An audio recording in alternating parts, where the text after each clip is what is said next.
السلام عليكم ورحمة الله. ازيكم حبايبي؟ عاملين ايه؟ اولا كل سنة وانتم طيبين. بمناسبة عاشوراء. ربنا يعيدها عليكم بخير يا رب، وعلى حبايبكم واهلكم. بصوا بقى، عملت بقى عاشوراء بتركاية كده مختلفة عشان الولاد يحبوها، وكانت كريمي وتحفة. عظمة عظمة عظمة بجد. يعني ما شاء الله، كانت اللهم بارك تحفة تحفة تحفة. كريمي ومختلفة عن أي عاشورة ممكن تعمليها. أول حاجة هتسمي الله كده، وتجيبي ربع كيلو من القمح، أو ربع كيلو بليلة، اللي هي تروحي عند العطار تقول له عايزه ربع كيلو او نص كيلو على حسب ما انت عايزه تعملي. الربع كيلو عملوا الكميه اللي انت شفتيها دي، بس كان في طبقين كده اتاكلوا. ما لحقتش اصورهم في الحقيقه. هنا بقى جبتها وحطيت عليها ميه علشان تطرى شويه، عشان خاطر لما اجي اسلقها. هنا بقى بعد كده حطيتها في الحله عشان اسلقها. هتسلقيها هتزودي ميه، يعني بصي انا هنا حطيت شويه ميه ما كانوش كتير، حطيت فوق منها مقدار عقلتين صباع. بعد كده لقيتها يعني محتاجه ميه تاني. حطيت عليها بقى تركايه كده عشان تخليها كريمي وحلوه، حطيت لها 3 معالق رز.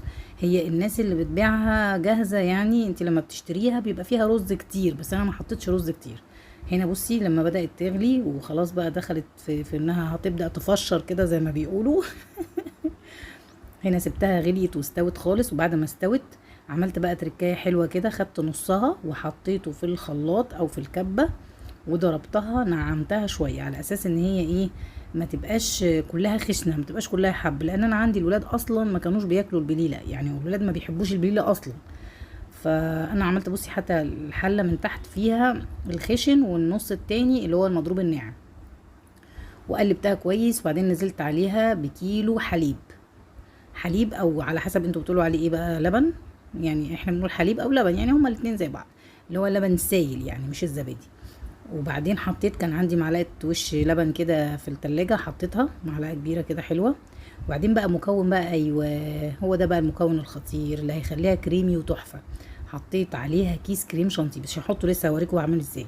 انا حطيت دلوقتي كوبايه ونص سكر، ده الكوب المعياري، حوالي 200 جرام سكر. هنا بقى هنحط معلقتين نشا. دول معلقتين نشا الاول، معلقتين مش كبار قوي. وبعدين حطيت بقى كيس الكريم شانتيه، بس حطيته بالمعلقه الصراحه. هو كيس الكريم شانتيه ده انا خدته كله، انا كنت الاول فاكره ان انا هاخد منه معلقتين، بس انا فضلت احطه كله. المهم فضيته بالمعلقه كده، هيخليها كريمي وهينقلها في حته تانية خالص خالص خالص. هو طلع حوالي 4 معالق كبار مليانين، مع ايه، حوالي نص كوبايه لبن بارد دافي اي حاجه. وبعد كده حطيت الفانيليا على اللي هو اللي كان على النار، اللي هو اللبن والبليله او العاشوره. وهنا بقى تركايه، حطيت سنه قرفه. سنه القرفه دي بتخلي طعمها جميل قوي. انا شخصيا بحب القرفه في الحلويات، بس مش اي حلويات، انما الولاد عندي ما بيحبوهاش قوي. بس بقى على حسب، لو انت بتحبي القرفه حطي قرفه، لو ما بتحبيش خلاص. هي القرفه الناعمه عموما ما بتديش نفس الاحساس بتاع القرفه العيدان. القرفه العيدان بتكون اقوى شويه، انما القرفه الناعمه بتبقى بسيطه قوي وضعيفه.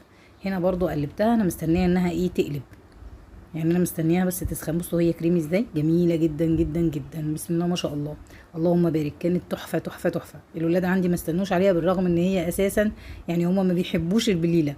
يعني هما هي كده بليله ممكن تشربيها كده عادي من غير ما تحطي عليها النشا ولا اي حاجه، وهتبقى تحفه جدا. لكن احنا بنحط عليها النشا بقى عشان عسام. عشان تمسك شويه وتبقى ايه، زي رز بلبن كده، تبقى عاشوره. لو وصلت لحد هنا اتمنى تشتركي في القناه وتفعلي زر الجرس، وعشان يوصلك كل جديد، وتسيبي لي كومنت حلو كده يشجعني. هنا بدات اصبها، بس انا عملت حركه جامده جدا يعني. هنا بدات اصبها في الكاسات. طبعا كنت بليط وبليس وبعمل حاجات وحشه قوي. بس كل ده اتمسح بعد كده. هنا بسم الله ما شاء الله اللهم بارك، كانت تحفه تحفه تحفه. هي تتاكل كده وهي سخنه، في ناس بتحب تاكلها سخنه تاكلها سخنه. الناس بقى اللي عايزه تستنى لما تبقى متلجه، هي الجو حر محتاجه تبقى متلجه.